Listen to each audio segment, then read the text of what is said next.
porque as maiores promessas da vida costumam começar com as piores traições. Esta é uma pergunta que ecoa através dos milênios quando observamos a trajetória de José, um jovem cujo destino parecia traçado pela glória, mas que foi forjado no fogo da rejeição. Imagine crescer em um ambiente onde o amor extremo de um pai se torna a sua maior proteção e, simultaneamente, o alvo de um ódio visceral por parte daqueles que deveriam ser seus protetores, seus próprios irmãos. O patriarca Jacó não escondia sua preferência por José, o filho de sua velhice com Raquel. E esse favoritismo transformou a dinâmica familiar em um campo de batalha silencioso, onde o ciúme crescia como uma erva daninha venenosa. O símbolo máximo dessa distinção era a famosa túnica de muitas cores. Para o olhar moderno, pode parecer apenas uma peça de roupa exótica, mas no contexto do Antigo Oriente, aquela veste carregava um peso político e social devastador. Estudos históricos sugerem que não se tratava apenas de cores, mas de uma túnica de mangas longas e ornamentos que indicavam alguém que não precisava realizar trabalhos braçais nos campos.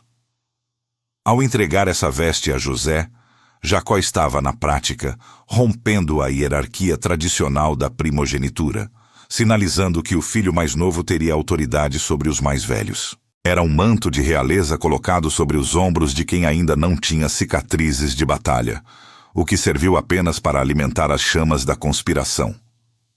A situação atingiu o ponto de ruptura quando José começou a ter sonhos proféticos. Na psicologia bíblica, os sonhos não eram meros reflexos do subconsciente, mas revelações diretas do futuro. Ao descrever feixes de trigo se curvando diante do céu, e o sol, a lua e 11 estrelas prestando-lhe reverência, José cometeu o erro da revelação prematura. Ele possuía um propósito grandioso, mas ainda não tinha a maturidade para guardá-lo em silêncio.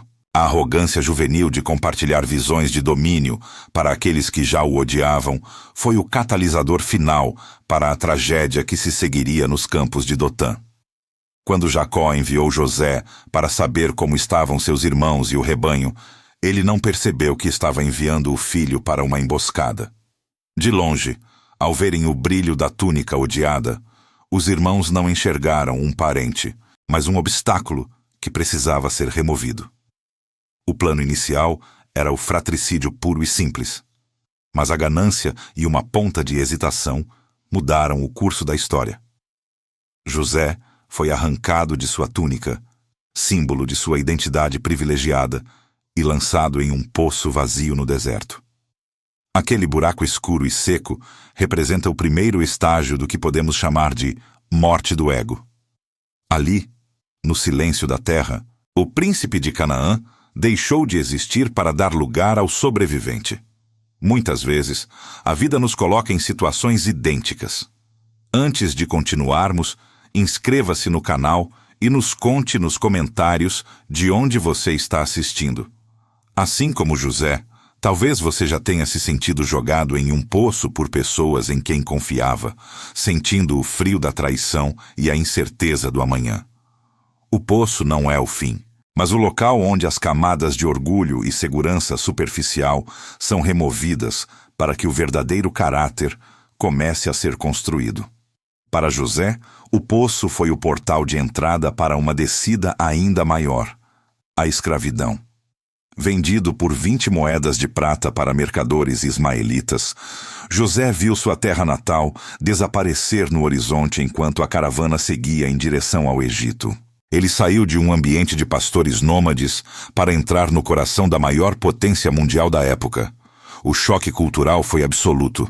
Ele, um hebreu que cultuava um único Deus invisível, estava agora em uma metrópole politeísta, cercado por pirâmides colossais, templos monumentais e uma língua que não compreendia. Ele não era mais o filho favorito. Era uma mercadoria, um número, uma peça de propriedade no mercado de escravos de uma nação que via seu povo com desprezo. Entretanto, o que seus irmãos pretendiam para o mal, A mão do destino já estava moldando para um bem inimaginável. O cenário estava montado para o teste de integridade que definiria o resto de sua existência. Ao chegar ao mercado de escravos do Egito, o jovem José foi adquirido por Potifar, o capitão da guarda do faraó. Embora estivesse em uma posição de extrema humilhação, algo o diferenciava radicalmente dos demais cativos que ali eram negociados. A narrativa bíblica enfatiza que o Senhor estava com José, e essa presença se manifestava através de uma excelência prática em tudo o que ele realizava no cotidiano. Em vez de se entregar ao luto paralisante pela perda de sua família, túnica e status, ele canalizou sua dor em um serviço impecável, aprendendo com rapidez a língua, os costumes e a burocracia complexa daquela civilização avançada. Rapidamente, Potifar percebeu que sua própria prosperidade e o sucesso de seus negócios estavam diretamente ligados à presença e à gestão daquele jovem hebreu. Em um movimento audacioso para a época, o capitão entregou toda a administração de sua casa e de seus bens nas mãos de José. O antigo pastor de ovelhas agora geria as finanças, os servos e a logística de uma das mansões mais influentes da potência mundial. Ele não era apenas um escravo comum. Era o pilar de uma estrutura de poder egípcia. No entanto, essa rápida ascensão trouxe consigo novos e perigosos desafios que testariam as fundações de sua alma. José era descrito como um jovem de belo porte e aparência física notável, o que atraiu a atenção obsessiva e perversa da mulher de Potifar. Por dias seguidos, ela o assediou insistentemente, tentando levá-lo para sua cama em um jogo perigoso de sedução e autoridade. Aqui, encontramos um dos maiores testes de caráter da história. José não resistiu apenas por medo de ser pego ou por falta de desejo, mas por um princípio espiritual e moral profundo que transcendia as convenções sociais. Ele questionou abertamente como poderia cometer tamanha maldade e pecar contra o Deus de seus pais e contra o homem que nele tanto confiava. Quando a mulher, em um ato de desespero e fúria, o agarrou pelas vestes em um aposento isolado, José fugiu, deixando seu manto para trás. A integridade, porém, teve um preço alto e imediato. Acusado falsamente de tentativa de estupro por quem ele havia rejeitado, o administrador exemplar foi lançado nas masmorras reais, um local destinado aos prisioneiros políticos do rei, sem qualquer direito à defesa. Humanamente falando, este seria o ponto de ruptura absoluto. José havia feito a coisa certa e, como recompensa, recebeu a injustiça, a infâmia e o ferro das correntes. Mas o cárcere, em vez de ser seu túmulo emocional, tornou-se seu último laboratório de liderança. Mesmo sob o peso da humilhação, sua natureza de gestor e sua empatia floresceram de forma extraordinária. O carcereiro Mor, notando sua capacidade organizativa, colocou-o à frente de todos os outros prisioneiros. É neste cenário de privação que José encontra dois funcionários do alto escalão do palácio, o copeiro e o padeiro do faraó. Ambos tiveram sonhos perturbadores em uma mesma noite e acordaram angustiados. Enquanto outros poderiam estar mergulhados em sua própria miséria, José demonstrou uma sensibilidade incomum ao notar a tristeza no rosto de seus companheiros de cela, oferecendo-se para ouvir o que os afligia. Ao interpretar os sonhos, prevendo a restauração do copeiro e a execução do padeiro, José demonstrou que seu dom profético permanecia intacto, apesar das décadas de sofrimento e traição. Ele pediu apenas uma pequena retribuição, que o copeiro se lembrasse dele quando retornasse à presença do monarca. Contudo, o que se seguiu foram 2 longos e agonizantes anos de silêncio absoluto. Esse período representa o silêncio de Deus, o tempo em que o céu parece de bronze e a espera se torna uma lixa que desgasta a alma para purificar a paciência. José não sabia, mas estava sendo treinado na virtude da longanimidade e na total dependência da providência. Sua visão de governo não poderia ser exercida por alguém que ainda guardasse mágoas latentes ou pressa juvenil. A grande virada finalmente acontece nos aposentos reais. O faraó é assolado por 2 sonhos enigmáticos. 7 vacas gordas sendo devoradas por 7 vacas magras e 7 espigas cheias sendo consumidas por 7 espigas mirradas. O pânico se espalhou pela corte, pois nenhum dos magos ou sábios conseguia decifrar o mistério. Foi então que a memória do copeiro foi despertada. Ele se lembrou do hebreu que, no fundo do cárcere, possuía a chave para interpretar o invisível. Este é o momento exato em que a necessidade de uma nação se encontra com o talento refinado pelo sofrimento.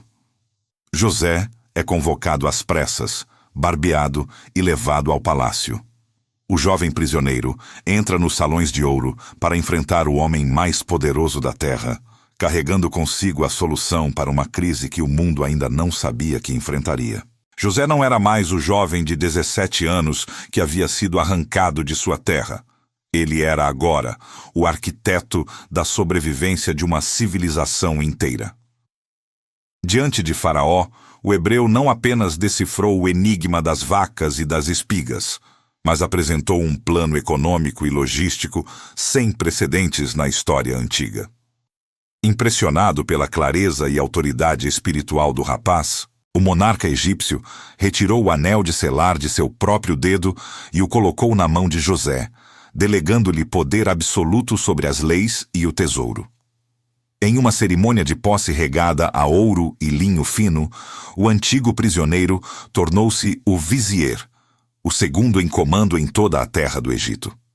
Ele recebeu o nome de Zafenate-Paneia, que significa aquele que revela segredos, ou o Salvador do mundo, e passou a desfilar em uma carruagem real, enquanto os arautos clamavam para que todos se ajoelhassem à sua passagem. A transição foi tão rápida quanto profunda, da escuridão do cárcere para o brilho ofuscante do palácio. Nos 7 anos de fartura que se seguiram, a gestão de José foi impecável e rigorosa. Ele percorreu cada quilômetro das províncias egípcias, coordenando a construção de armazéns gigantescos e recolhendo a 5ª parte de toda a colheita para garantir o futuro. Quando a fome severa finalmente atingiu a região, o Egito era o único lugar na face da terra que possuía mantimentos estocados. A crise não era um evento isolado, mas uma calamidade global, e a solução estava concentrada nas mãos de um homem que Deus havia preparado no fogo da aflição. Foi nesse cenário de desespero que o passado de José bateu inesperadamente à sua porta. Seus 10 irmãos, os mesmos que o haviam jogado no poço e vendido como escravo por moedas de prata, caminharam centenas de quilômetros desde Canaã para comprar pão. Ao entrarem no salão de audiências, os irmãos se prostraram com o rosto em terra diante do governante, cumprindo, sem saber, os sonhos de infância que José tivera décadas antes. Ele os reconheceu imediatamente, mas conteve suas emoções para realizar um teste de caráter profundo. José precisava saber se o tempo e o remorso haviam transformado aqueles corações endurecidos ou se a inveja ainda os dominava. Após uma série de encontros carregados de tensão, acusações estratégicas e a exigência de que o irmão mais novo, Benjamim, fosse levado até ele, o clímax emocional se revelou. Quando José viu Judá se oferecer voluntariamente para ser escravo no lugar de Benjamim, protegendo a vida de seu pai Jacó de uma nova dor, ele percebeu que o arrependimento era real e o ciclo de ódio familiar havia sido finalmente quebrado. Em um momento de vulnerabilidade absoluta, José ordenou que todos os guardas egípcios se retirassem. O choro que ele soltou foi tão intenso que pôde ser ouvido em cada canto do palácio real. "Eu sou José, meu pai ainda vive", clamou ele em sua língua materna, revelando sua identidade oculta. O terror paralisou os irmãos, pois esperavam uma vingança implacável e mortal. No entanto, o que receberam foi uma lição magistral sobre a providência divina. José os abraçou com ternura e declarou as palavras que ecoam através dos séculos. Vós bem intentastes mal contra mim, porém Deus o tornou em bem, para conservar muita gente com vida. Ele não via mais seus irmãos como vilões cruéis, mas como instrumentos involuntários de um plano de resgate muito maior. A redenção familiar foi completa com a mudança de todo o clã para a fértil terra de Gósen. Jacó, já idoso e cansado, pôde finalmente ver seus olhos se iluminarem ao reencontrar o filho que julgava morto. A história de José nos ensina que a dor não é um erro de percurso, mas o próprio caminho para o propósito. O poço em Dotã ensinou-lhe a humildade, a escravidão na casa de Potifar ensinou-lhe a administração, o cárcere ensinou-lhe a paciência e a empatia para com os esquecidos. Cada etapa da sua dor foi um degrau obrigatório para que ele adquirisse a autoridade e a sabedoria exigidas para salvar nações. Ao contemplarmos a trajetória de Zafenate Paneia, somos convidados a reavaliar nossas próprias prisões e desertos atuais. Muitas vezes, o que interpretamos como um abandono cruel de Deus é, na verdade,